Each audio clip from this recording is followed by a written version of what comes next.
有5种香味花，不但能把甲醛等有害气体吸光光，还能吸收家里的异味，比如老年味等等，从此家里空气清新，亲戚朋友都说好。我们都有一种感觉，有时候去朋友家做客，总觉得他们家里有一些不太好闻的味道，特别是中老年朋友的家里。但这些中老年朋友有时候自己却发觉不到，为了避免这种情况的发生，我们可以在家里养一些盆栽，吸收异味，净化空气。特别是中老年朋友的卧室里面养上一盆，对净化老年味还有特别功效。大家好，我是花花，今天分享几种消臭花。如果你喜欢清新的居住环境，记得给花花点个关注，点个赞。1. 长寿花。长寿花的花朵色彩丰富，有红色、粉色、橙色、黄色等多种颜色，花型多样，能够增添室内的色彩和活力。有一些品种的长寿花，比如奶油慕斯和芳香长寿，开花时会发出类似槐花一样淡淡的甜香，这种花香有助于缓解头疼、眼睛干涩等身体不适的情况。另外，长寿花不仅能点缀居室，还能有效清除室内有害物质，为我们营造清新健康的生活环境。长寿花的魔力在于它能够吸收甲醛、苯等有害物质，并释放出氧气，提高室内空气质量。同时，长寿花作为一种美丽的植物，可以通过其色彩和形态给人带来愉悦感，缓解压力和焦虑情绪，让心情美好。但养护长寿花有时却迟迟不开花，分析其原因很多，比如过度浇水会导致长寿花根部腐烂，而欠水则会使其叶片干枯，花朵凋谢。正确的浇水方法是，浇水之前先判断是否缺水，比如捏一捏叶片，感觉叶片已经变软了，就可以浇水了。浇水时需要注意，首先浇水不要浇到叶片上，避免阳光直射形成光斑或者晒伤叶片。因为长寿花相对喜欢干燥的环境，过度浇水会导致根部腐烂，所以浇水方式推荐底部浇水的方法，可以把花盆放在浅盘或者水槽中，让植株自行吸水，直到土壤表面湿润。除了浇水外，想要长寿花开花的话，光照也非常重要，因为光照不足的话，长寿花的花蕾形成就会受到抑制，即使能长出花苞，如果环境光照不足，花蕾可能会变得虚弱并容易掉落。如果室内光线不足，可以考虑使用植物补光灯。如果你也养长寿花的话，可以在评论区回复小红心或者回复1，让花花看看有多少志同道合的花友。2. 薄荷。薄荷不仅是一种香味宜人的调味品和药用植物，还因为它的清新香气被广泛用于调理口腔和提神醒脑。但你知道吗？薄荷的这种特殊香气还有着吸收异味的不凡功效。薄荷所散发的特殊香味并不是简单的化学成分，而是由其中的薄荷醇和薄荷酮等成分所散发出来的。这些成分具有很强的挥发性和吸附能力，能够迅速吸收周围空气中的异味、臭味、烟草味等，并将其分解、中和，最终使空气清新宜人。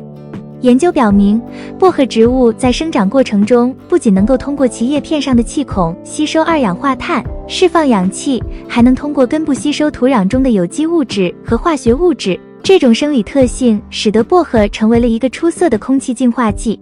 而要想薄荷能发挥更好的作用，我们就要把薄荷养得郁郁葱葱，就要经常修剪。下面说一些修剪的技巧。1. 定期修剪。定期修剪薄荷可以刺激新的生长，并防止植株变得过于疏松，所以每隔1个月修剪一次比较好。2. 保持适当高度。保持薄荷植株在适当的高度，有助于保持健康的生长和形态。当薄荷植株的高度超过了你想要的范围时，修剪掉顶部的枝条，可以控制其高度，并促进侧枝的生长。一般来说，建议在每次修剪时将薄荷修剪至15至20厘米左右的高度。3. 精准修剪。在修剪时要注意保持修剪的精准性，避免过度修剪或剪断主干。选择修剪掉那些长势较弱或者枯黄的枝条，以保持整个植株的健康状态。4. 适当间距。如果你种植了多株薄荷，要确保它们之间有足够的空间，避免过度拥挤。这样可以确保每株薄荷都能获得充足的光线和空气流通，促进健康生长。如果你对净化空气感兴趣的话，请在评论区回复9，让花花看到你的需求，以便制作更多你感兴趣的影片。3. 吊兰。吊兰被誉为室内净化专家，就像一位默默奉献的清道夫，悄悄地吸收着空气中90%以上的甲醛、苯、胺等有害物质以及空气中的异味，同时释放出大量的负氧离子。这些负氧离子在医学界被誉为空气维生素，它们不仅有效地消除了二手烟对人体的危害，让整个家里空气清新、干净无异味以外，更能提高人的睡眠质量，所以吊兰也是为数不多的可以养在卧室的绿植。而吊兰的神奇之处不仅在于其净化空气的作用，更在于其养护简单。养吊兰无论是土培还是水培，无论是放在地上还是悬挂起来，都能轻松养好。因此绿植界流传着一句至理名言：不知养何物，吊兰最为佳。然而养好一盆郁郁葱葱的吊兰需要掌握几个关键点。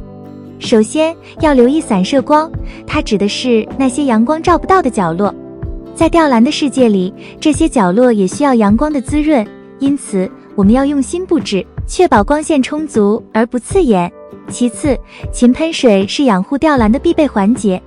吊兰对空气湿度的要求较高，最适合的湿度应保持在70%以上。你可以干了再浇水，但是一定要勤喷水，就像是给吊兰送去了生命的润泽，叶片将更加丰满，新芽将更加茂盛，郁郁葱葱的景象便会呈现眼前。最后，酸性水源的使用也是吊兰养护的关键之一，因此你可以适当添加一些橘子皮水或柳叶汁水给它浇灌，保证你的吊兰盆栽里全是大白根。4. 富贵竹。富贵竹被誉为室内的净化大师，以其独特的魅力在家居装饰中占据重要一席。它不仅以优雅的姿态点缀室内环境，更以出色的功效净化空气，消除异味，让生活充满清新。富贵竹之所以具备这样的神奇功效，是因为它拥有独特的生长习性和生理特点。首先，富贵竹通过光合作用释放大量的氧气，促进室内空气的流通，降低有害气体的浓度。其丰富的叶片表面积和通风性良好的枝干构造，使其成为了理想的空气净化器。这种生物学的特性使得富贵竹能够有效地吸收二氧化碳、甲醛等有害气体，将室内空气净化得纯净清新。其次，富贵竹也以其独特的生理活性物质，如叶绿素等，吸附并分解室内异味，如烟草味、油烟味等。这些活性物质能够与异味分子发生化学反应，将其转化为无害的物质，有效消除了室内空气的异味，让空气清新如初。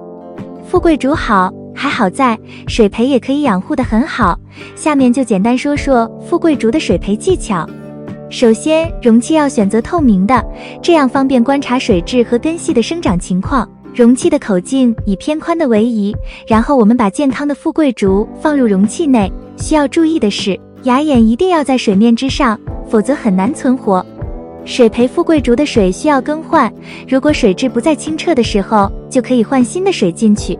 水培富贵竹最容易遇到的就是黄叶枯叶的问题，而这主要是因为缺少铁元素。可以找一个铁钉，最好是带锈的铁钉放入水中，起到补充铁元素的作用。5. 香雪兰。香雪兰被誉为室内空气净化的行家，它不仅能够带来一抹清新的芬芳，还能够有效去除室内的异味，让空气更加清新。香雪兰的魔力源自于其独特的生长方式和芬芳的香气。它枝繁叶茂，翠绿欲滴，无论是家庭还是办公场所放一盆，都能够有效地去除甲醛、苯等有害物质，将空气净化得纯净清新。香雪兰的叶片如同一把神奇的清洁剑，轻轻挥舞，便能将空气中的污染物统统清除，为您呈现一片清新的天地。而当香雪兰绽放出绚丽的花朵时，那淡淡的芬芳便像是一首优美的乐曲，飘散在空气中，让人心旷神怡。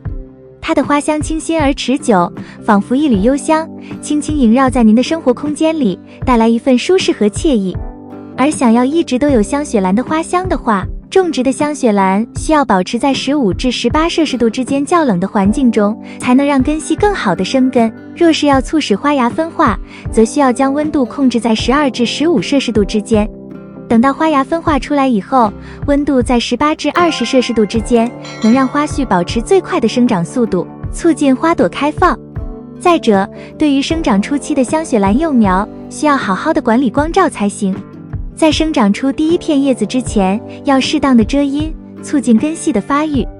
花芽分化之前，则要采取短日照的方式养护，等到花芽长出后，则需要尽量增加光照的市场，这样能够进一步促进花序的生长，早日开花。等到花期，则继续进行遮阴处理。以上就是今天介绍的内容。你对这类内容感兴趣的话，请回复9。喜欢花花的内容，不要忘记点赞并关注。感谢观看，祝每一位花友家里芳香飘逸。我们下期再见。